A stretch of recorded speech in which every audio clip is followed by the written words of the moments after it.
Hello, we're sorry you missed session 2 in person, and this webcast has been presented to help you make sure that you're caught up on the content.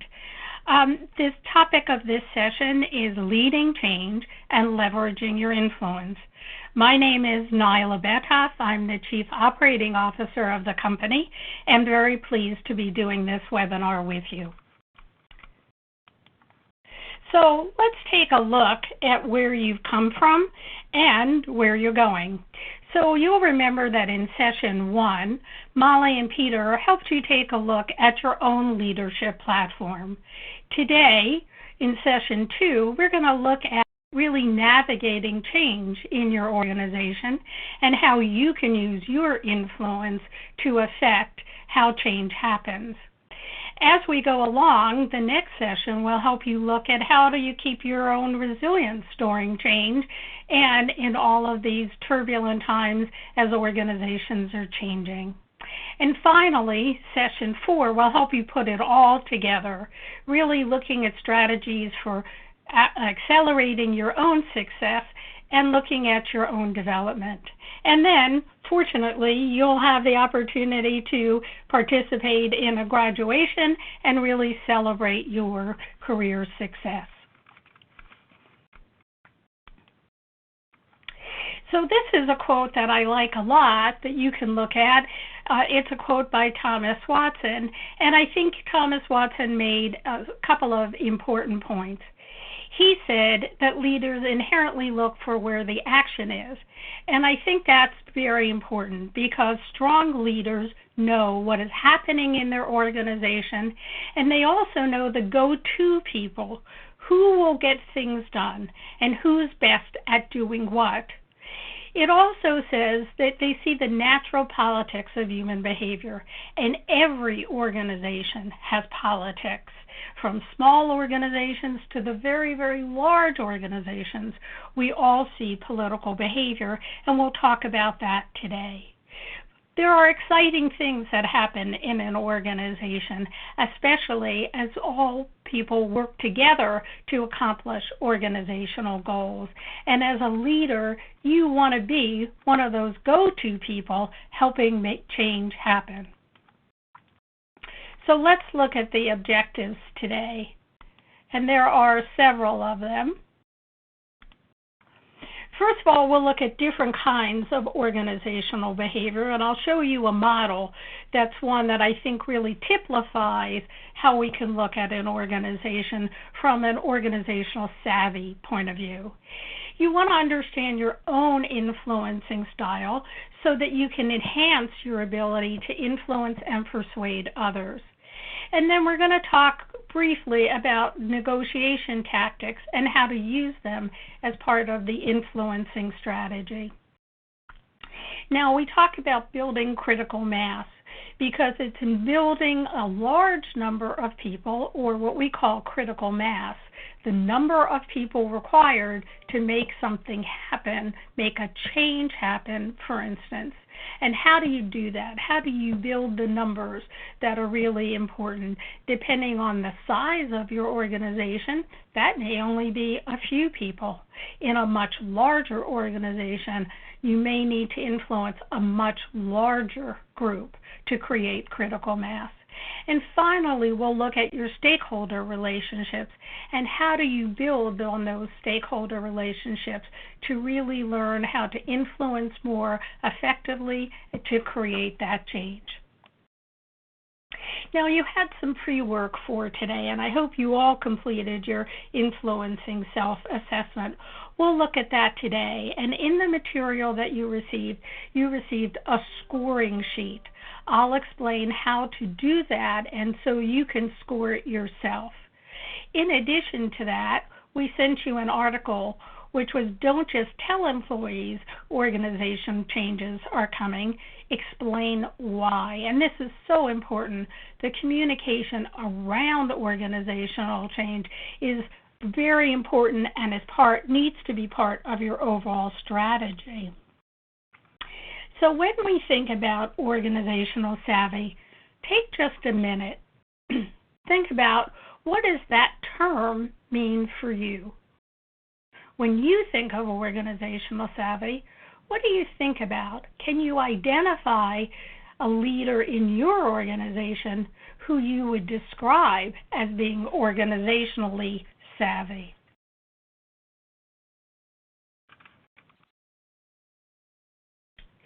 When we talk about organizational savvy today, we're talking about an informal process.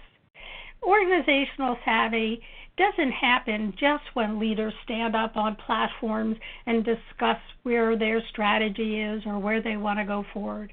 It's all the behind-the-scenes activity.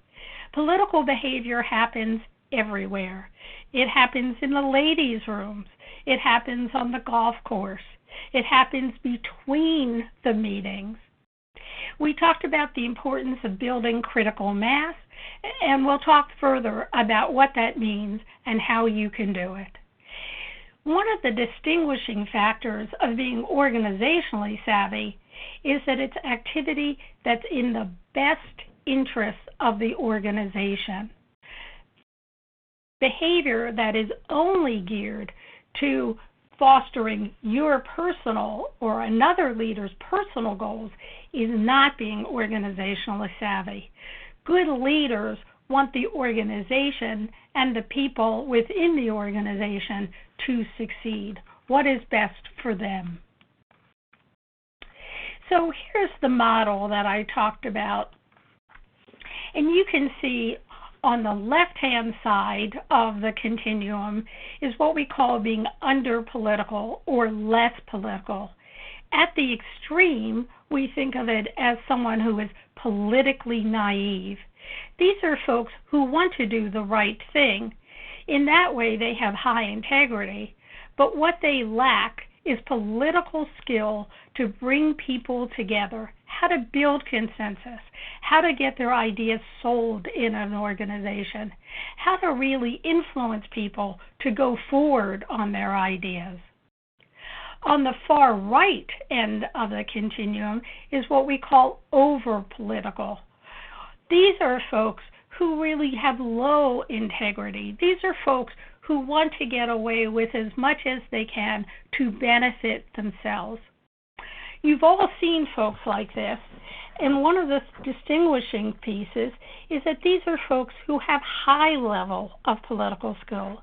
These are the folks who wind up playing golf with the CEO or who wind up taking them out to lunch. And one of the things that we know is that these folks are folks who really are only working in their own self-interest. They are not interested in what is best for the organization. Where we want to be is in those two middle boxes. We want to be savvy leaders. We want to do what is right for the company, its shareholders, as well as its customers. We want to act with high integrity. I think that goes without saying. And we want to build our own organizational skills so we know how to bring people together, to build those consensus, to share ideas, as well as to build our own influencing skills to make things happen. Think about yourself for a minute. Today, where would you put yourself on this continuum? From being less political, having fewer organizational political skills, to being a savvy leader, and perhaps even tending to those overly political skills. Organizations all have folks who are in all three parts of the continuum. And remember, most of us are closer to those two blue shaded spots, which is being savvy leaders. So when we talk about savvy leaders, and I asked you to think about someone who, in your mind, was a savvy leader, think about what behaviors they exemplified. Do they really empower others?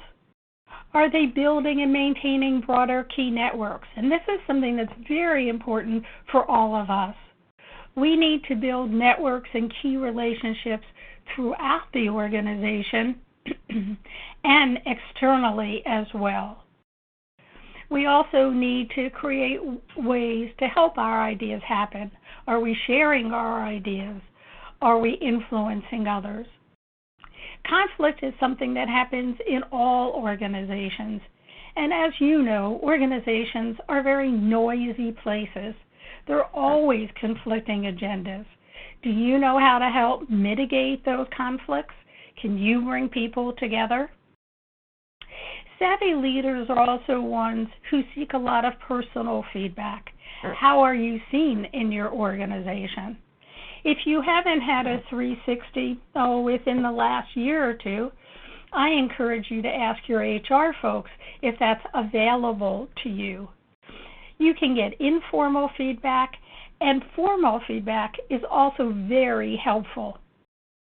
I think it goes without saying that in order to be a savvy leader, you need to take a stand on integrity issues.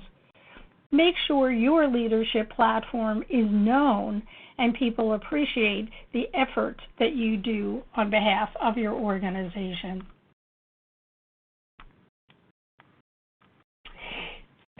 Part of the material we sent to you today was the case study of Jamie. What I'd like you to do is stop the recording now, take time to read the case study, and then answer the questions at the bottom.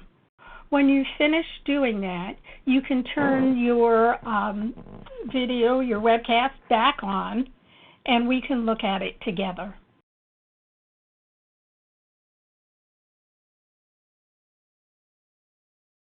So let's take a look at the mistakes Jamie made. And there are several that I'm sure you've thought of. One of the important mistakes that Jamie made, and I know you identified this, is that Jamie was not acting as a leader should. She was so worried about doing the work that she wasn't leading the work. She wasn't delegating properly to her staff, wasn't involving them. Instead, Jamie, who in this case was a pretty senior leader, was heads down on the work. She knew this was an important project, and instead of involving others, took too much on herself.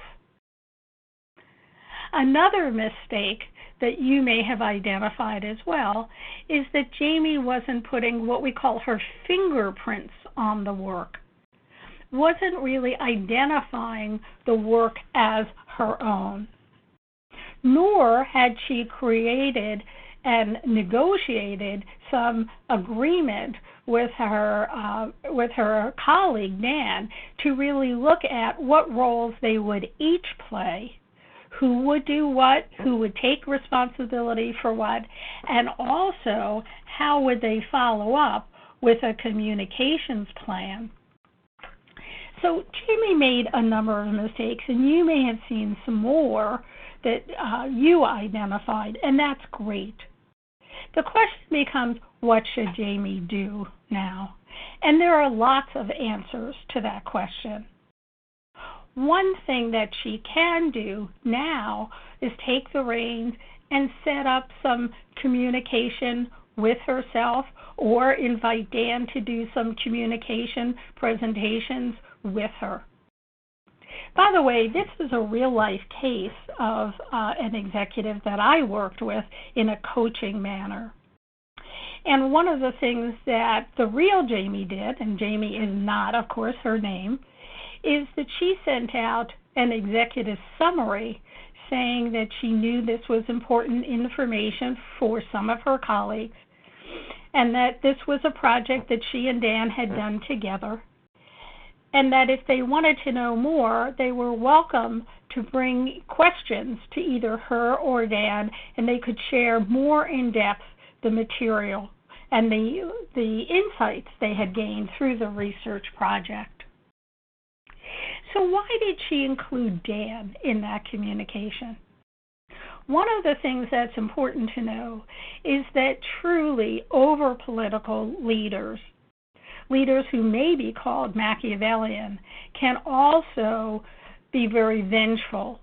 So one of the things you want to be careful of is if you are going to go against, in a sense, someone who's overly political and has a lot of power, that these folks may retaliate. And so Jamie, although Dan was not so overly political in this way, but what Jamie chose to do was include him in the communication. Now, if you know Dan and you know Jamie, who would you go to?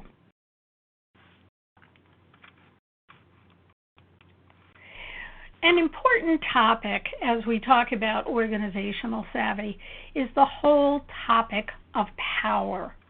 And power is something that as women sometimes we shy away from, especially having personal power. As a leader, you do have power, and it's important that you exercise it properly and that you understand it.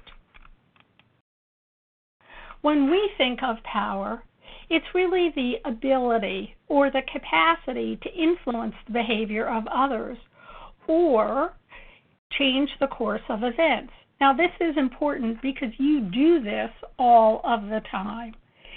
And in fact, as a leader, you want to change and influence others' behavior, and you do want to impact how the organization moves forward. So remember that as you really support certain ideas, you're also using your power to help influence others. It's important to understand that there are different sources from which power derives. One of the important sources is your own expertise. You know, in an organization, we all look at each other all of the time. How are we performing our jobs? How well are we doing? How well are we managing those different relationships? Information is often a source of power, and it's important to share information properly. I'm not talking about sharing proprietary information widely. Obviously, you need to hold that confidential, as you're expected to do as a leader. But sharing as much information about situations or your ideas as you can is important to do. People also will judge you by the relationships that you have or you don't have. And so it's important, and we talked about this in the beginning, because savvy leaders have strong relationships up, down, across, throughout the organization. That also helps us know what the pulse of the organization is, and relationships help us influence others, of course. And you see this every day in your own organization.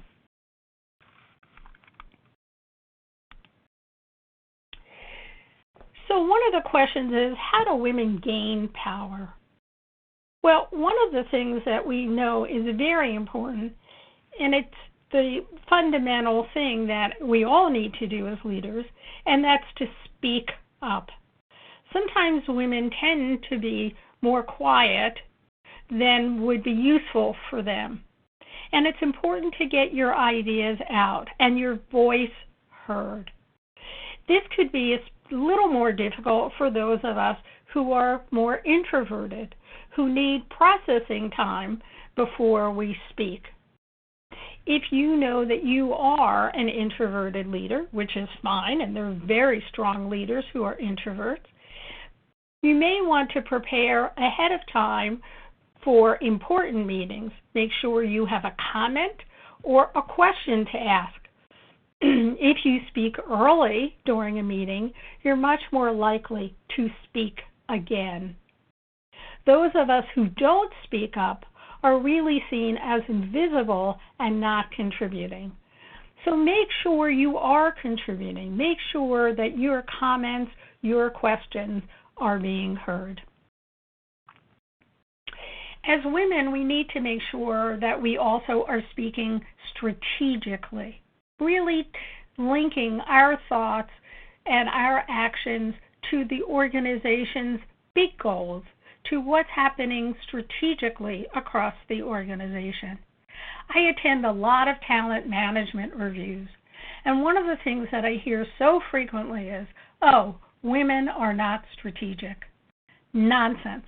Women are every bit as strategic as their male counterparts. What we sometimes tend to do, however, is talk in the details or talk about the tactics rather than relating our comments to the strategic or visionary goals of the organization. Think about what you're doing. How are you speaking strategically? It's also important to learn to interrupt appropriately. One of the things we know is that today, with all of our video conferences and web conferences, that it's sometimes hard to get our voice heard. One tactic for interrupting is to say, if there's a speaker who's going on and on, is to use that speaker's name. John, and a little louder, John, to get your voice heard. Or to butt in. Learn to get your voice heard. And make sure you're also claiming your own value. What are you good at? What do you want people to know that you do really well, or an achievement that you've had? Now, we're not talking about over-bragging, and speaking well of ourselves is sometimes hard for women and takes a little practice. Think about your accomplishments. What can you add in a conversation? And it needs to be short, needs to be a bullet point about some value that you're adding to the organization. I don't think I need to talk a lot about looking the part, but as organizations have become more and more casual, and that's fine. Pantsuits are great. Separates and a nice top and bottom look great, but make sure that depending on the meeting that you're in, that you're dressing as well as some of the senior staff above you. We're not talking about looking beautiful. We're talking about looking professional. And think confidence. You come all this way, and you do a great job. So how do you really demonstrate your own confidence? Certainly speaking up is one of the ways, but there are other ways that you can demonstrate your own confidence. Now, one of the things that we've seen, of course, is that women sometimes do the opposite. We sometimes lose power. We use minimizing language. So what is that? Well, minimizing language or discounting language, and I think Molly and Peter talked about this in session 1, is when you discount your own idea. An example would be, may I ask a question? Well, you may not like this idea, but by the time you get to getting your idea out, people have already discounted you. So use strong words. I believe we should. I recommend we should. We sometimes get into over-apologizing. Apologize when something is your fault, but not when it is not. And don't let others take credit for what you're doing. Certainly in the case of Jamie, that's what she did. Make sure you're comfortable self-promoting. Again, for many of us, that takes practice. And make sure you understand your own ability to influence, and we'll talk more about that. As leaders, our followers, our subordinates expect us to not be reactive, to be emotionally sound, to think about our actions and then take them. Sometimes women also have a need to be liked. I'd encourage you to need to be respected, but not everyone is going to like us, no matter how good we are, no matter what we do. And in reality, good relationships are not always built on being liked. They're built on delivering what we say we're going to do, being dependable, and really caring about others. So we have a knowledge check for you. Take a minute and think about which tactic is not a way to gain power. If you picked number 3, you're right. Making sure you're liked is not a way to gain power. That doesn't mean you don't want to have strong relationships. Of course you do. But caring about whether everybody likes you will not help you gain power. So let's talk about those relationships, because we know that relationships are what drive your influence ability. Think about the relationships you have with key stakeholders as we talk about this.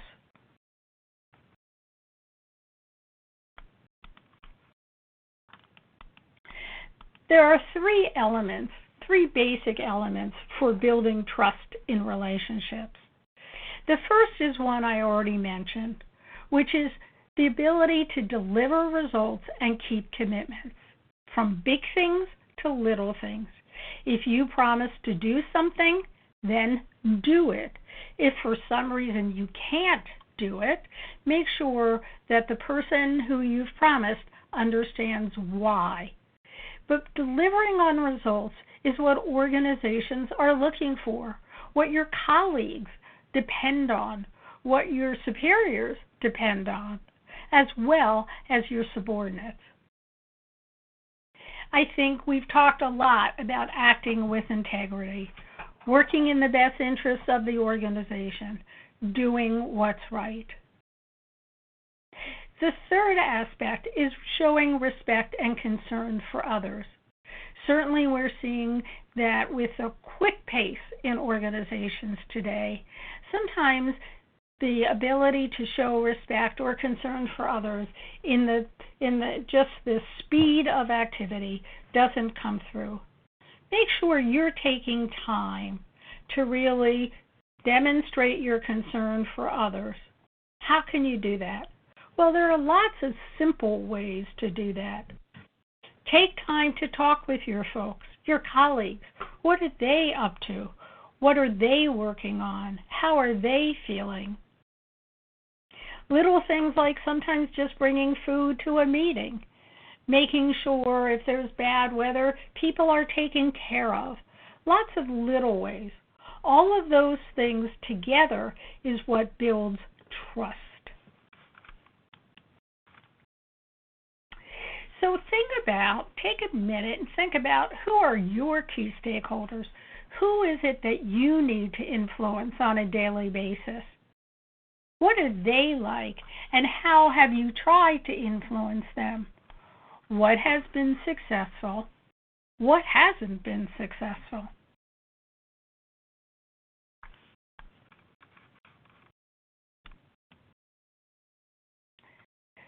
We've talked a little bit about power, and let's talk about power and influence, because the two really go together.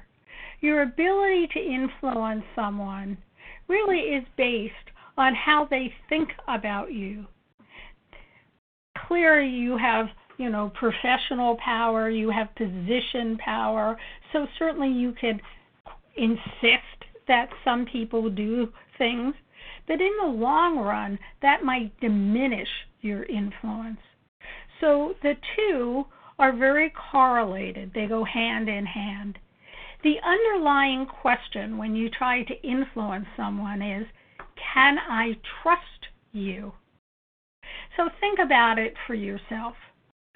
Hopefully, you don't give money to organizations you don't trust, or you don't let others influence you who you don't trust.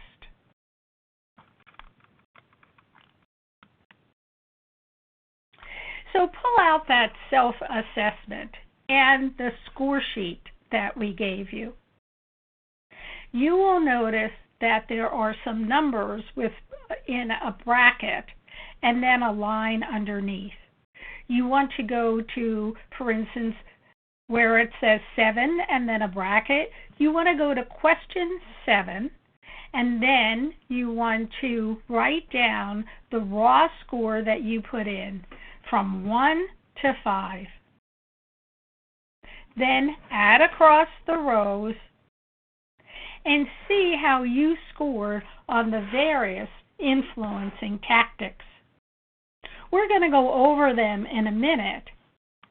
And so you want to look at how you scored on each of the tactics.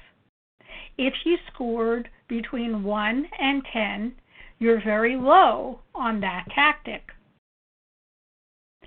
If you scored 17 or above, you're pretty high on that tactic, and the question for you is, are you overusing it? If you have any difficulty scoring the self-assessment yourself, don't hesitate to ask your cohort leader, or feel free to contact me, and I'll give you my contact information at the end of this webinar, so I'm happy to go over it with you. Your cohort leader is also happy to go over it with you and answer any questions you have. So let's look at these influencing tactics.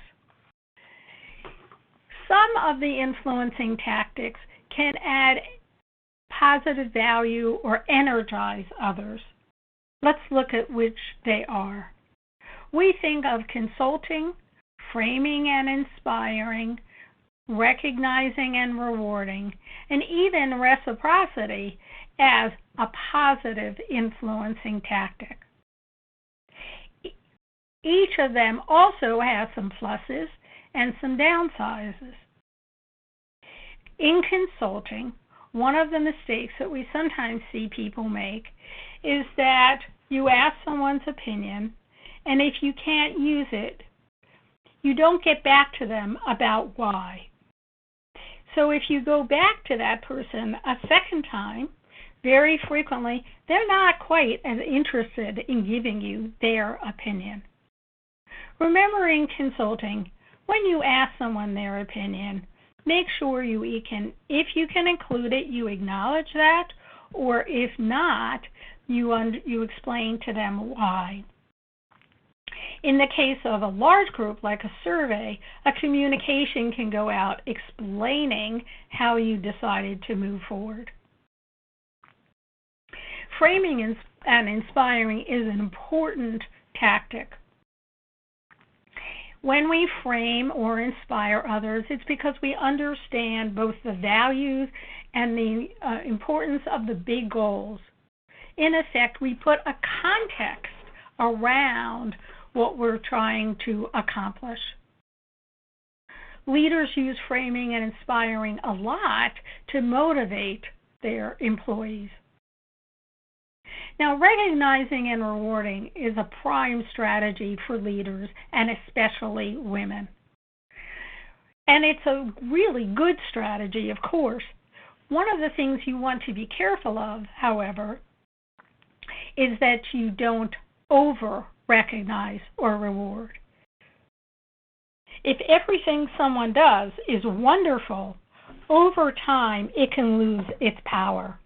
So be selective, be discerning about what really requires and should be recognized and what not. Also remember, for some people, being recognized in a big way feels great. And for some folks, being in the limelight does not feel so good. So be sensitive to that. Reciprocity is one of those tactics that works very well and can be a very positive tactic. As women, we sometimes think of it as manipulative. However, think about reciprocity and how you use it socially. You probably don't even label it as reciprocity. But you say to a friend or a neighbor, "Oh, I'll take the kids to an after-school activity on Monday, and I'll pick them up, and then would you do the same on Thursday?" That's reciprocity. I will do this and ask you to do that. Now, sometimes reciprocity is literally stated as a deal. And in fact, we use reciprocity all of the time in deal making. What do you want? What do I want? Reciprocity can also be used when you do something nice for someone and it's just giving goodwill to the universe. You do an act of kindness or a favor without expecting an immediate return. But you hope over time it will build goodwill. For instance, we sometimes will do consultations for someone, and of course we will do it without charge as a favor to them. We're not expecting, an immediate return. It's not that we expect them to immediately give us business, but it's just adding goodwill to the environment. We use reasoning about 70% of the time, and the reason we use it is that it works. When you provide evidence or you explain why you'd like somebody to do something, they will generally comply, but not always. It only works about 70% of the time. You need to have other strategies that also work when reasoning doesn't work, or because you need a fuller sense of influencing tactics. There are some tactics that over time can build more negative relationships. Insisting and demanding is one of them. When you are constantly insisting and demanding that someone do something or some group do something for you, then it can build a negative relationship. And one of the things you need to make sure you do is replenish the relationship. All of us are in positions where from time to time we either need to insist or demand that a person or a group of people do things for us. But make sure there are other times when you're not in that position, where you don't need to insist and that you're building a strong relationship. Standing on your authority has the same impact. By virtue of your position or your expertise, there are times when you need to stand on your authority. You can do this or you can't do this. A lot of times staff people get into the position of both needing to insist and demand or standing on their authority, either because there might be a potential exposure to the organization or because there's a policy that requires it. Again, use these two tactics sparingly. Social proof is one of the newer tactics, and it says if everyone is doing it, it must be okay to do it. It must be the right way to do it. And what happens with social proof is, think of an example. So years ago, we didn't all have recycling bins everywhere. Today, we expect people to recycle for the health of the environment. If you can build in an idea that you have that ties into social proof, use it. Alliances are when you need to build big numbers. Remember, we talked about critical mass. In alliances, I can build a larger number of relationships and influence a larger number of people more quickly.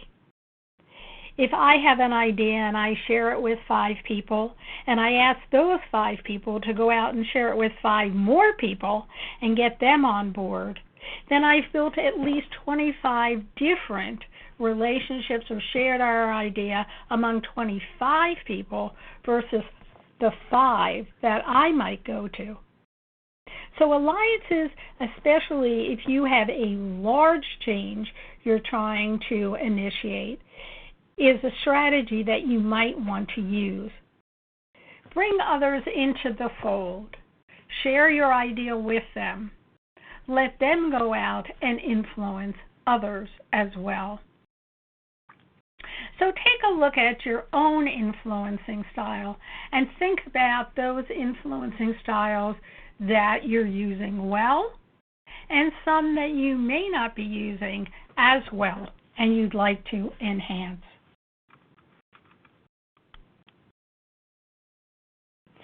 So let's step back and just do a knowledge check. We've gone over a lot of influencing strategies. Which influencing tactics are energizing and create positive feelings? Well, of course, you know it's framing and inspiring, as well as rewarding and recognizing. Easy to spot.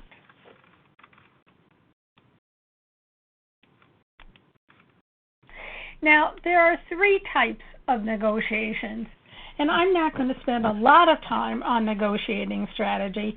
There are tons and tons of books written about negotiations. I want to highlight 3 different types of negotiations and have you think about them.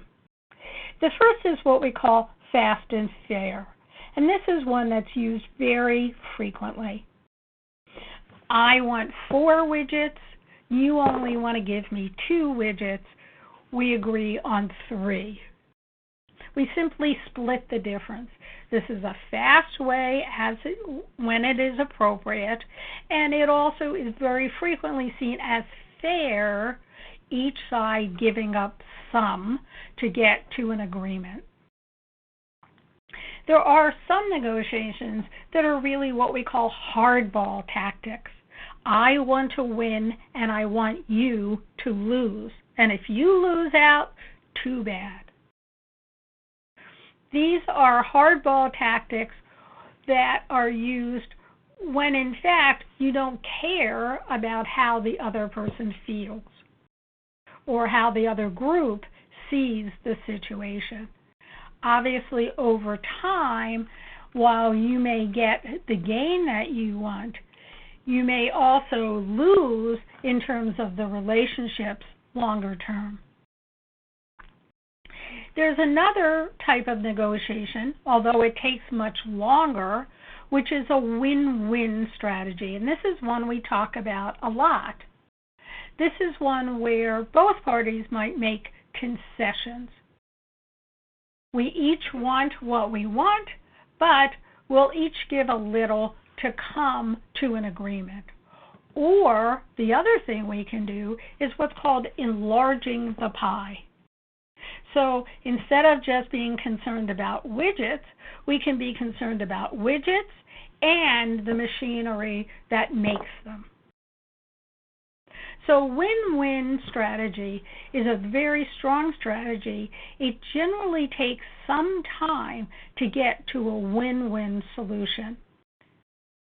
Win-win strategies work a lot, especially I use them when I was part of a acquisition and mergers team. We would look at what the acquiring company wanted, what as the acquirer we were willing to do, and we would come to an agreement about how much we would both do together.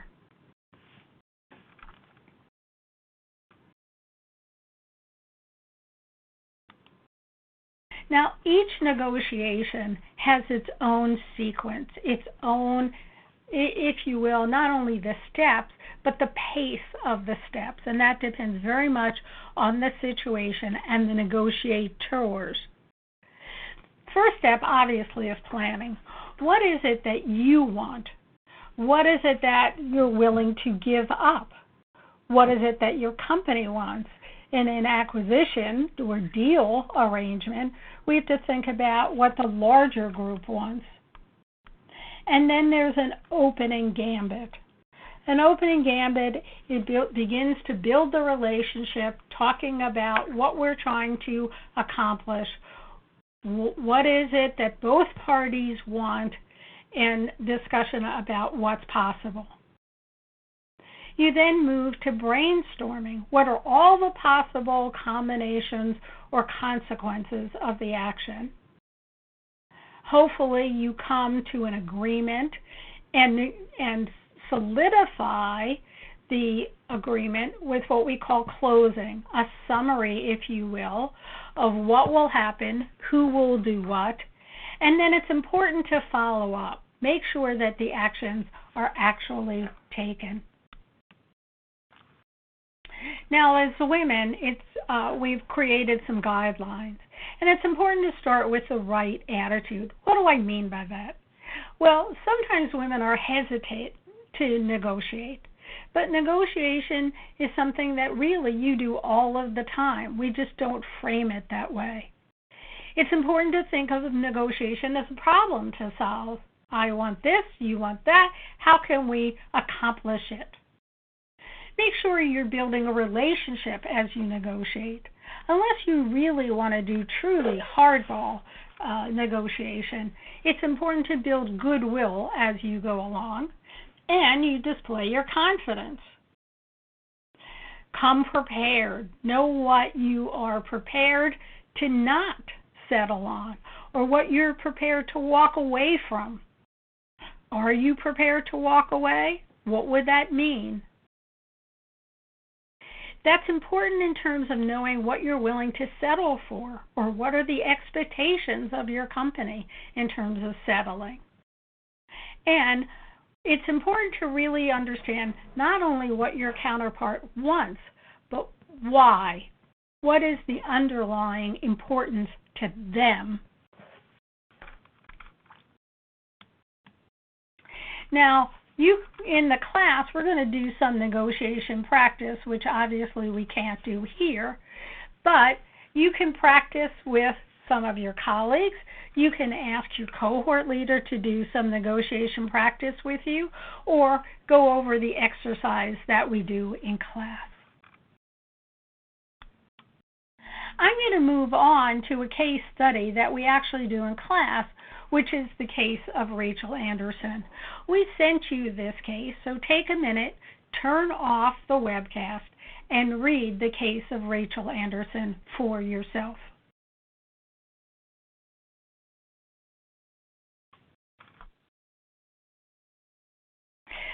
Let's look at the characters involved in the case study. And we've given you a stakeholder analysis. It's very important as you think about your stakeholders, you really think about what is important for them, what's in it for them. In this case, Jose Fernandez is the team division president. And what's his business agenda, obviously, is to have his division do well. But we all have personal agendas as well as business agendas. Remember that when you're making a decision about a personal agenda, you are really making a hypothesis, a guess about what's important to this person. Later on, one of the things you want to do is you want to link what you know about this stakeholder's business agenda and perhaps their personal agenda as you think about the influencing tactic that you might use to persuade or influence them to your point of view. You'll notice each of the stakeholders, and in this case we only have 5 of them. This is a pretty simplistic case. You will, of course, be dealing with much larger numbers. Each have their own business agenda and a personal agenda. In reality, people have a lot of personal agendas and, of course, many business agendas. Now, I sometimes get asked, how can I determine somebody's personal agenda? Well, there are some simple ways to do that. One is to watch. What do they respond to?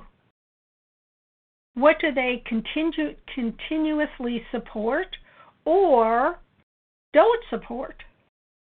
Also, go and use social media these days to find out more about this person. What organizations are they part of? What do they belong to? What do they support? What's important to them? If an idea that you have or something you're proposing fits into both their business agenda and or their personal agenda, they're more likely, obviously, to be influenced by you. You'll notice that Brad Smith is a new player. Therefore, we don't know a lot about him. One of the things we know is that new players, new leaders, very frequently want to make a mark on an organization or have an early win. How can you use that in your influencing strategy? The other thing you want to think about is the relationship between stakeholders, because you don't want to be the only one who is influencing others. Again, I suggest that, especially in a larger strategy where it involves more people, you use alliance as a tactic and build others who can support your idea. Now, I've used this simple diagram to lay out the players and their relationship between each other. So think about it. If you wanted to influence Tom Muldoon, who might you use to do that?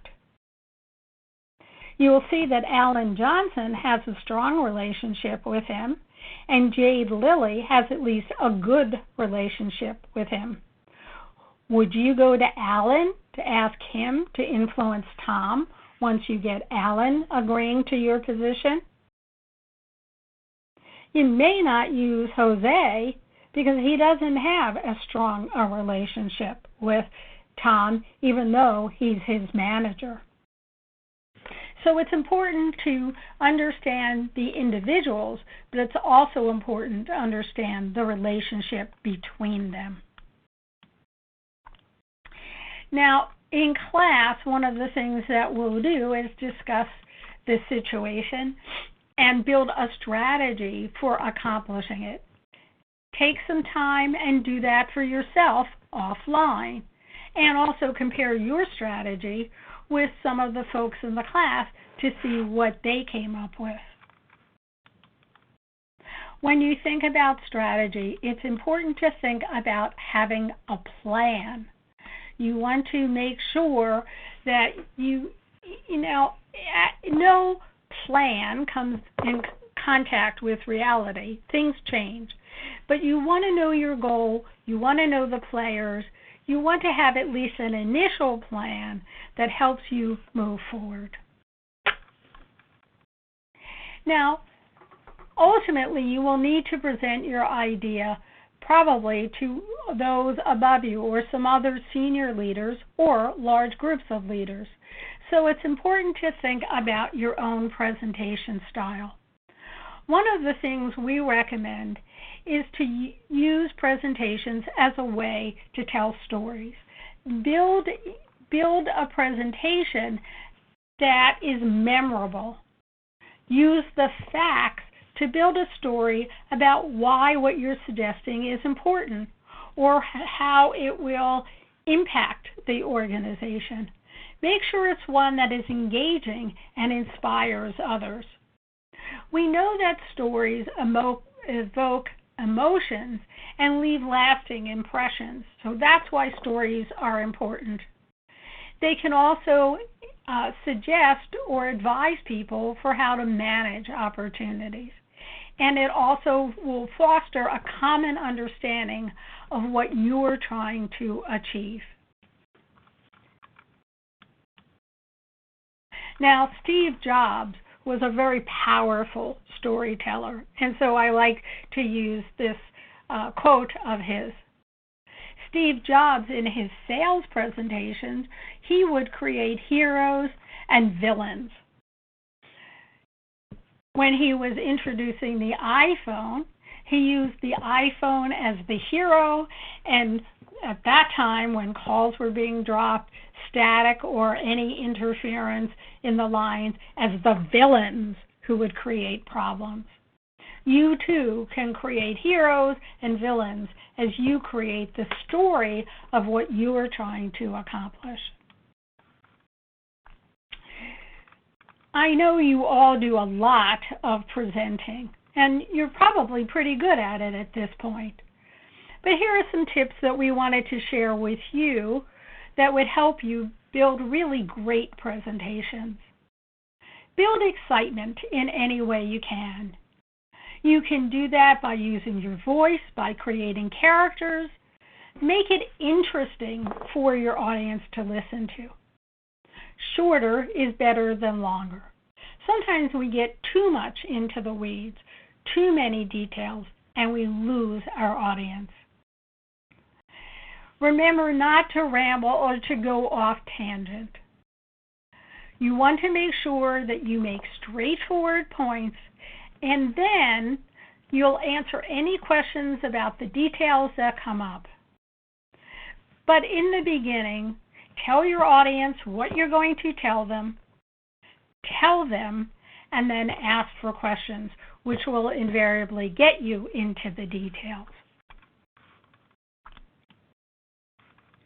Now, we know a lot about storytelling, and we don't use storytelling enough in the work that we do, which is why we're emphasizing it here. In storytelling, pictures, when you can use them, graphics in your presentation, will be important because they bring out the emotions in us even more than the words.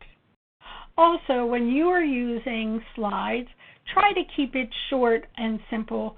Use graphics as much as you can.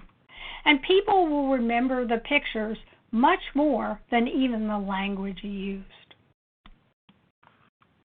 The other thing about storytelling and the visuals is that when we use stories, it lights up both sides of our brains.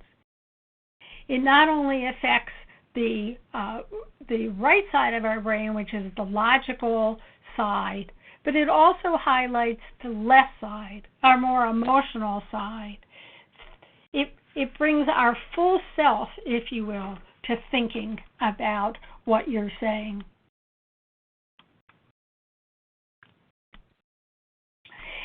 Now, we've just about finished the content of this webinar, but I want to remind you that you have some cohort assignments for your next cohort call.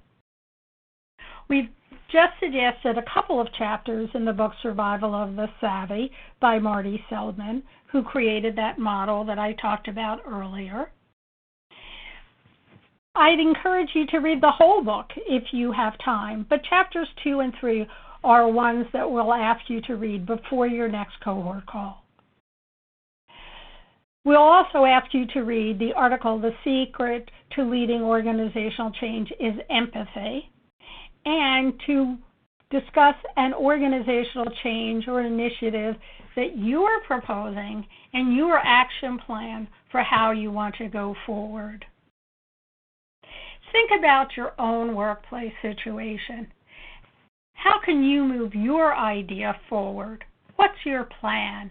How will you use your own influencing tactics to change the behavior or get your idea approved?